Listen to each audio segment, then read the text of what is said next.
So what's the question? Ask me again. So here we are with Gaurav here. He's actually the brainchild behind Pune Connect. So Gaurav, hi. First of all, I want to congratulate you. It's been a very fantastic event. I think it's a lot of creativity, and innovation is nothing but creativity.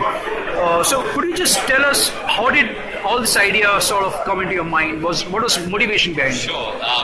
First of all, thanks for the congratulations. This time I don't deserve it at all. I have not been part of the show this year except as outside advisor and mentor. Well, there you're being modest, I think. No, this time has very much been carried on by a much more mature, much more professional generation. We started this about 5 years ago. This is our fifth installment. We started 5 years ago, and the feeling was I was running a multinational back office here. And we would sit in our offices complaining about the lack of innovation in our companies. While outside our doorsteps, we could see small startups begin to bubble. And I started interacting with a few and realized that there's a lot of deep innovative thinking, creativity, people putting a lot of passion into things going on. We're missing in our companies. So as I interacted more, we realized very quickly that more and more funding and ideas are not a problem in India anymore. What companies need is a showcase where they can be visibly seen. And they need the early adopters, the people that are willing to work with them to maybe try their products. And we said, well, we are a software association in Pune. I was the president of the SEEP association at the time.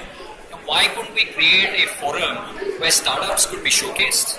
The world could come see what they're doing. They could be role models for other people to do things. And we could also connect them to industry at large to see what could come off of it. But that's really how we started the show. Started with 12 companies the first year, picked from a set of 25. And this year we picked about 30 companies from about 130 business plans received just from Pune area. Oh, this is really good. I mean, I think let me just understand. Do you advertise? Do you go to engineering colleges or MBA colleges and say like this is what? Not at all. Not at all. The way we do it is very straightforward. Pune is a very warm town. It's a very small town in that it works very closely together. It's a very large city, but the associations have been wonderful to work with each other. So between TIE, SEEP, NASCOM, Hinjewadi Association, places like Pune Tech's blog, the Pune Open Coffee Club, we were all connected to various ends of the startup ecosystem in Pune anyway. Everybody from college kids with an idea to very established companies like an Infosys or a Tech Mahindra with huge campus in Hinjewadi. So between us, we already had the connectivity. And so we just simply work together, let people know we're putting up a show, we're soliciting business plans for the show. Everything arrives, everything happens magically. Sponsors arrive, companies arrive, the best speakers arrive. It really just comes together wonderfully well. So no, we don't go to engineering colleges. These are all companies. These are all established companies. These are all startup companies. By definition, we don't allow into a show a startup that is beyond a certain level of funding. So they should be their first and earliest rounds. That's where they really need the help and the exposure. Yeah. And those show up on their own.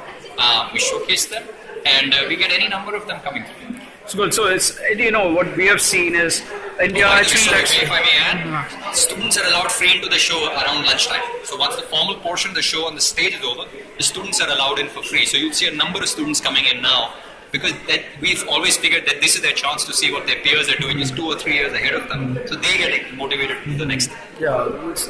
Yeah, because I think the main problem in India at one point of time, and I think it's changing now, is actually seed funding and the angel investing. So that's I think is going to change. More than seed funding, I'm now formally an investor. What happens is, when I'm an investor, what do I want to look for? Do you have a worthwhile idea that you put into some reality? And are people buying, or at least are adopting in some fashion, whether it's a beta customer or what have you? The challenge is not so much the funding. If you can check the box on those metrics, the funding will arrive. The trick is, how do you get people to adopt? When you're just a startup, 2 people with an idea, where do you go? And people may have networks, but their network is typically very limited, especially if you're younger in your 20s. How many people do you know? You know your family, a couple of friends, maybe the company you started your career with a year or 2 ago. You're not going to know the CEO of the company most likely. But we can get the CEOs to the table here. They have a chance to get adopted. A number of them have then been since get showcased. So SunGuard, for example, takes the top guys from here and showcases them across the whole company. every year. Here are some ideas. Others have come in to looking to invest already. Others have taken them as beta tests, beta programs and pilot programs. And those things allow you to check the box and seed funding easily arrive. You'll see a lot of investors walking around here. Many more than were there the first year, obviously. We have a VC roundtable that's got 10 different investors sitting wanting to look at their business plans. So there's no lack of people wanting to invest. No. Yeah, I think the trick is show us the traction is the question those guys ask. So whatever we can do to help them show the traction. I think it's a fabulous thing. It's a huge success. I would say that I'm very pleasantly surprised. It's very nice. It's very nice. I came here. I'll give it a total thumbs up. I think it's a brilliant stuff here. I think India should be proud of this. Thank you very much. Delighted to have you here.